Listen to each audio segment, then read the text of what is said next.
Hi, everybody. I hope that you're not all working too hard to get everything just right for Christmas or your family holidays. Come on, pause the video, go grab yourselves a cup of coffee or tea, and come and relax a little as today I am going to skip a video I wanted to make and go right onto the shocker. And why is this a shocker? Well, because we shall be talking about the taboo subject of money. Money, or as some would say, the root of all evil. The main reason why I'm taking this leap today is because a certain Mr. Christopher Bosey took us there with his persistent one-sided claims. This time I am referring to this article in which he goes on and on about the likes of Yankee Wally earning money, in particular AdSense money, on her videos about Meghan and how people are profiting off disliking Meghan, blah, blah, blah. You can go read the full article yourselves if you really wish to waste 10 minutes of your precious time. Is Bosie lying? No, he's not lying. Those of us with monetized channels do earn a buck. Does it make us rich or well off? No. It takes time to be eligible for monetization. It took me nearly 2 years before I had 10,000 viewers and 40,000 watch hours. It takes time to make the videos, time we could spend working for a boss or in another endeavor. It is also only the really big channels, those with a couple of 100,000 or a million or more subscribers, who really make the kind of money which could eventually, if they handle and invest it wisely, make them rich. I do not know of one channel talking about Meghan and Harry who is in that league, but that is neither here nor there and not what I want to talk to you about. What I want to talk about is Mr. Bosey's lack of analytic skills. To analyze anything means basically to compare, to weigh, to balance, to pull apart, to dissect, and eventually to understand the dynamics. And Mr. Bosey is failing to do this. What he is doing is he's looking at one side and failing to analyze the other side. Mr. Bosey is trying to tell us that 50 or 60% of online comments or commentators are doing this and that, and just conveniently forgetting or ignoring the other 50 or 40%. Yes, Mr. Bosey is conveniently trashing Yankee, Murky, Taz, and others, but does not say a word about the other side, in inverted commas. The Sussex Squad podcasts, the individual members' Twitter accounts, which are littered with swear words, racism, hate, and the like. Only once Mr. Bosey compares both sides and dissects the use of language and misuse of facts can one give his analysis any credence whatsoever. The other thing is that Mr. Bosey, or Mr. B as I call him, is doing exactly what he is accusing others of doing. He is digging into people's private lives, their income. He is trolling people and spreading racism and hate. Surely he cannot be so stupid that he does not realize that. And why is he taking the risk of getting himself into trouble? And someday soon he is going to be caught and or reported for his trolling and hacking. And he will find himself in court and will have to pay an expensive lawyer to keep him out of jail.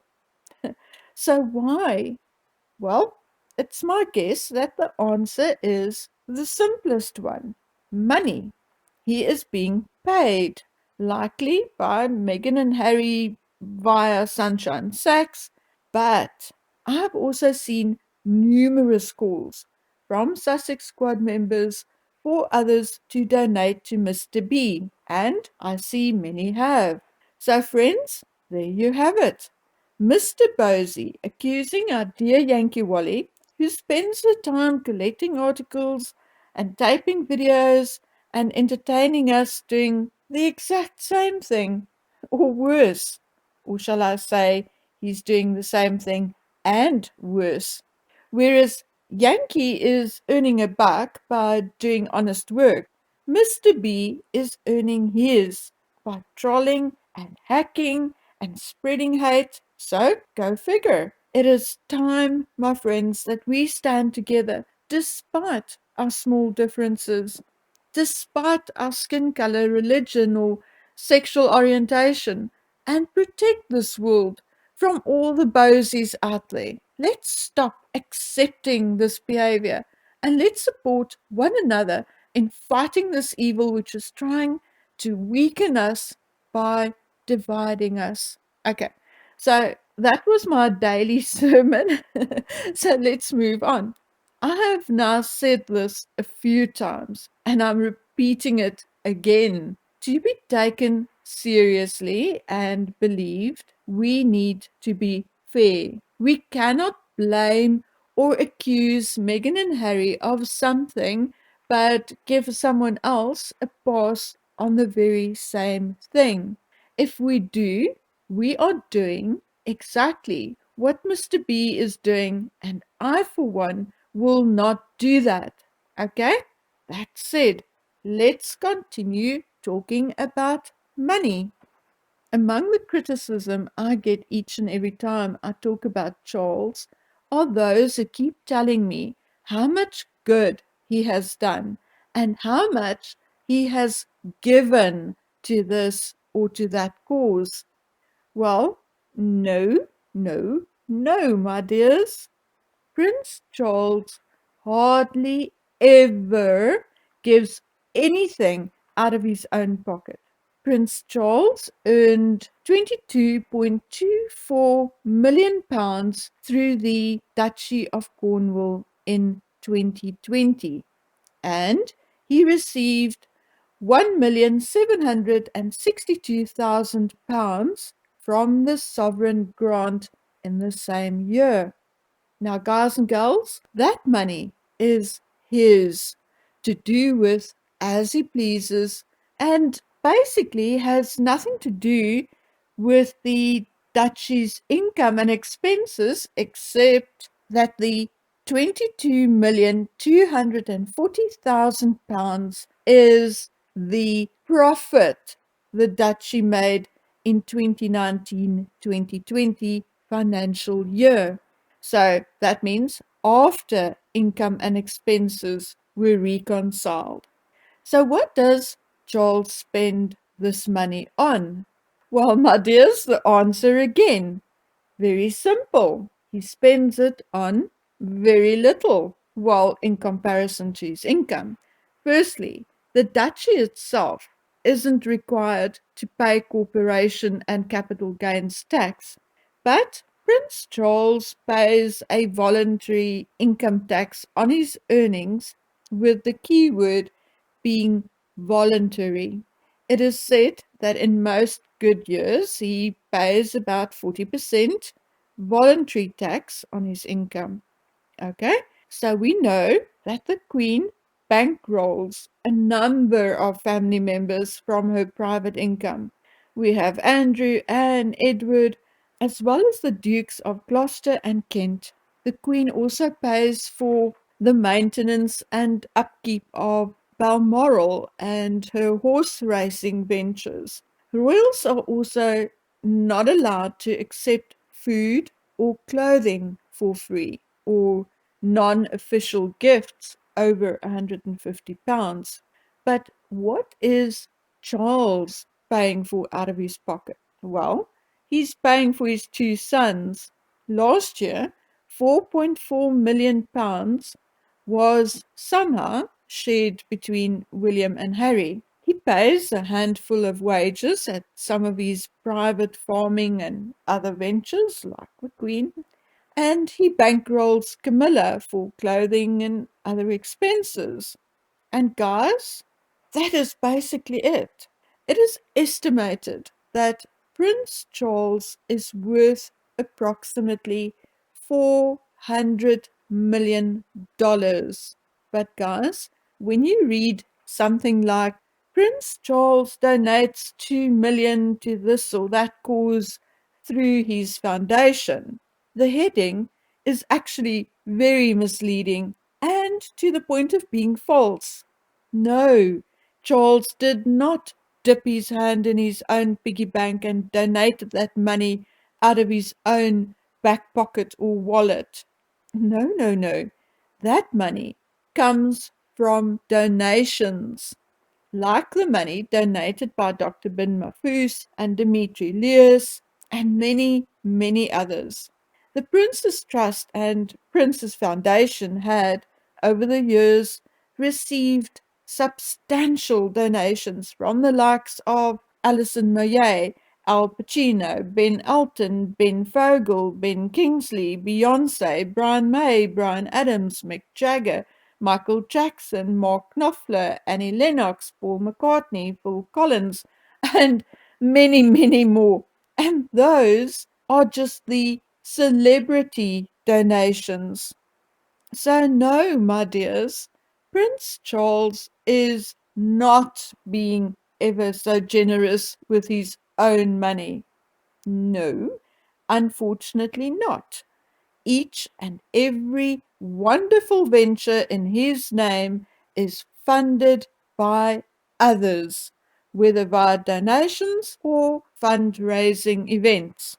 Now, regardless of Harry telling Oprah that his father cut him off, it was proven to be a lie when Charles's financials were published. Yet, since then, it had been spread via the media that Charles had indeed now cut Harry off. But, and except for the fact that my suspicions that this is not true either has now been confirmed by a source, I'm told that although Charles may or may not have funded Harry from his Duchy of Cornwall income, well, we won't know until at least the end of next year, Charles is still funding Harry through his other charitable and non-charitable ventures.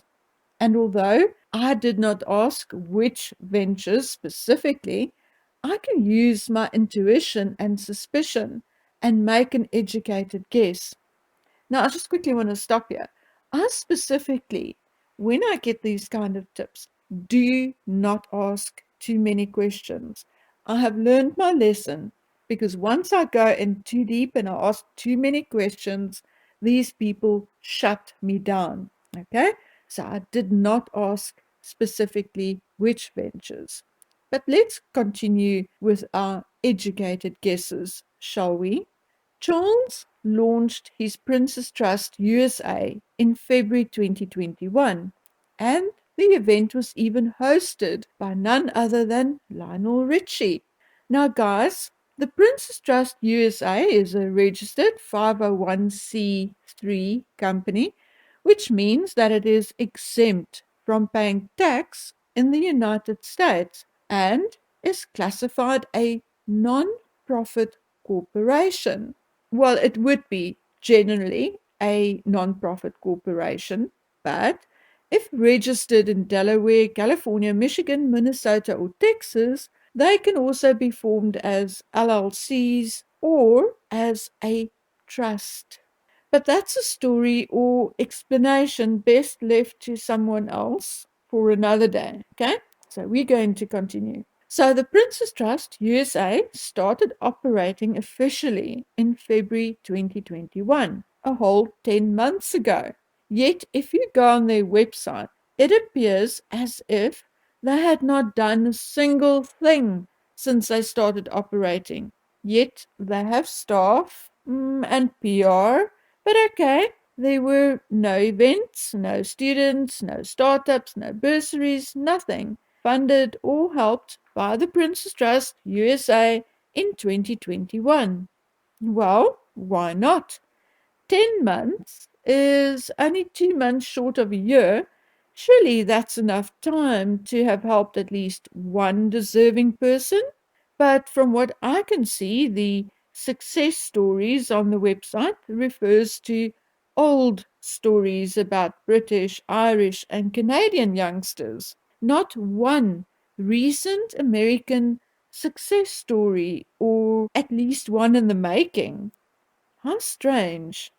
No, it is not strange, because, like I told you, Charles will not and does not give a dime of his own money, and until money starts coming in via donations and events, there will be nothing happening. So, as you can see, they do have events planned for 2022.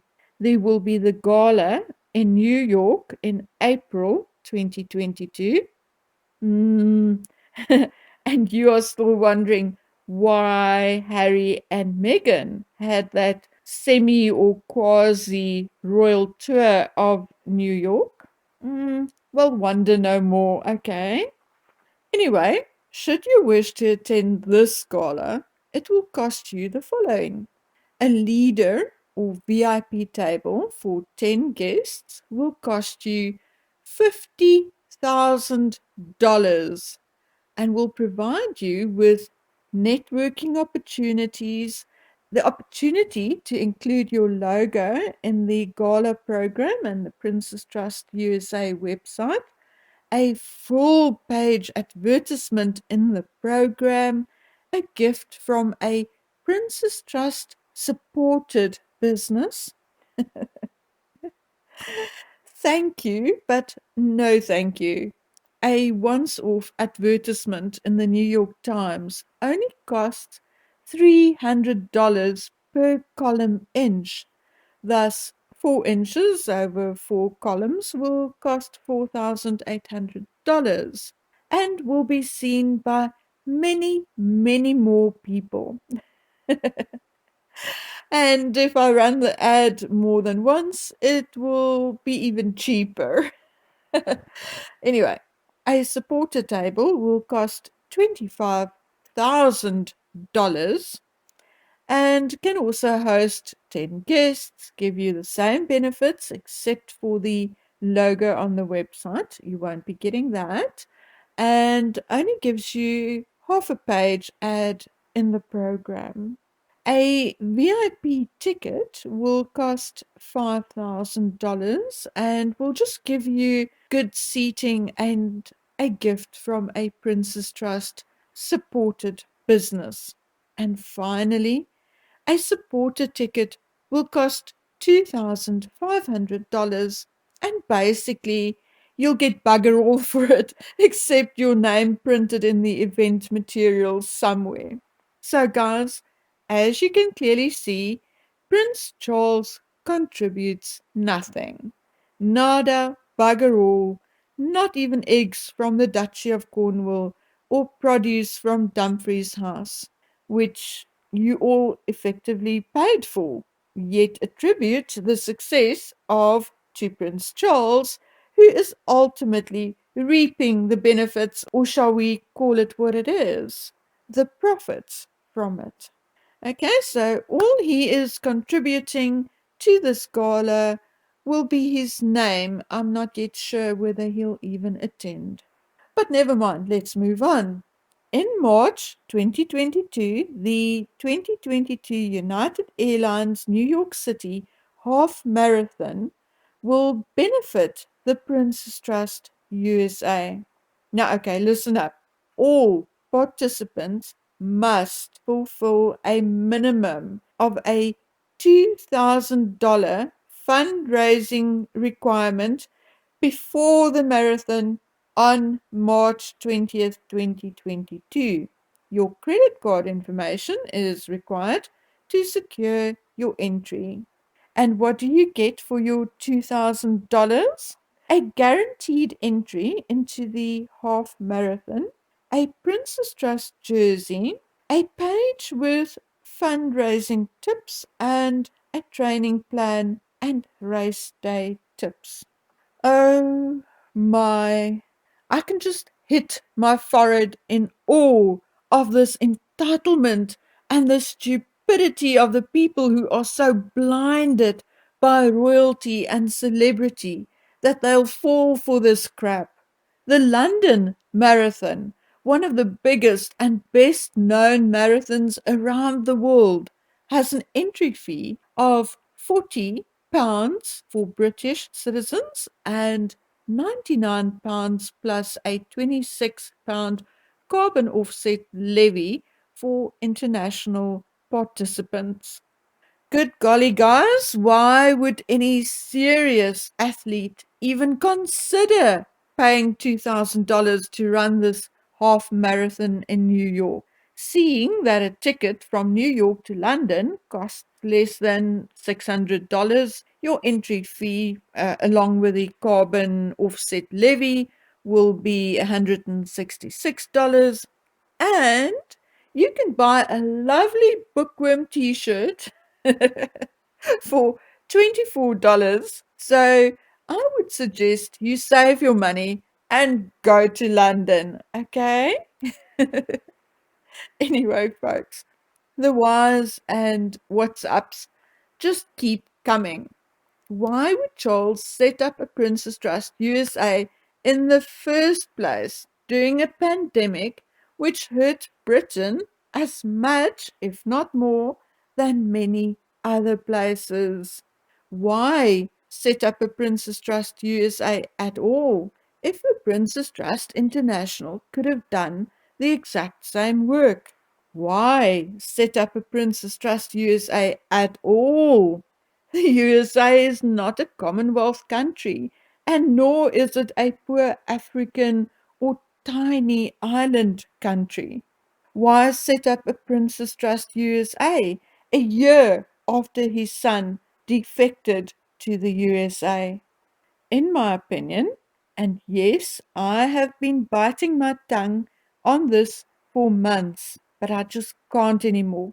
In my opinion, there are a few things playing a role here. Firstly, Charles may know that his reign as king will not last, and he needs a reason which will look good to accumulate money offshore and in a trust, in other words, money which cannot be touched by the British government. Secondly, it may also be a way to filter money to Harry when needed. Or, or it is part of Charles and his cronies at the Great Reset's plan for a borderless new world order. I personally, I've always been interested in all this New World Order and Illuminati, but sort of with a tongue-in-cheek attitude. I always saw it as more conspiracy theory than anything else. But lately, the signs and the moves in that direction is so big and so in our faces that I've reached a point where I feel, what else are we to believe when nothing else makes sense? Guys, I'll be on a walkabout for the next few days, so I'll unfortunately only speak to you again next week. I shall, however, post in my community tab when I can, but please know that I love and appreciate you all, and you mean so much to me. Please take care of yourselves until we meet again on the next video. Bye.